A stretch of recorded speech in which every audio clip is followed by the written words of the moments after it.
Your purpose is not about what you do. It's about who you are becoming. I'm going to make my daily mini vlog now. By the way, this is Lady Key.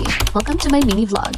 Grabe naman ang nangyayari sa Earth ngayon. Pagising ko today, may kasambahay na di pinakain ng sabay sa mga amo niya sa SM. Tapos may mga hurricane issues pa sa US. Praying for everyone's safety. May Jesus guide and protect you. Nakakalungkot na balita na naman. Pero syempre, as human being, kailangan nating magpatuloy sa buhay. Kaya magpapatuloy lang din ako sa paglilinis dito sa bahay.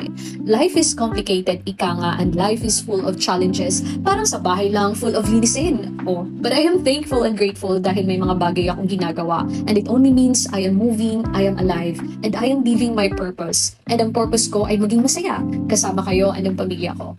Ang haba na naman ang intro ko, matatapos na lang ang paglilinis ko, hindi pa rin natapos yung intro ko. Pagkatapos ko nga malinisan ng aircon filter na sobrang daming alikabok, sinunod ko na din tong walls. Walls ang ginamit ko kasi di ko alam ang Tagalog niya. And after naliguan, nag-freshen up ako dahil may meeting kami later on. Meeting! Pero bago ang lahat, kailangan ko munang i-vacuum ang aking floor and also mag-floor mop na rin kasi may 30 minutes pa naman ako before the meeting starts. So, yan, nilinis ko muna yung sahig namin kasi medyo napapansin ko na alikabukan talaga siya nung nag-alis ako ng mga alikabok sa walls kasi marami na din kasing mga alikabok. After nga ng meeting ay inayos ko itong shelves rock.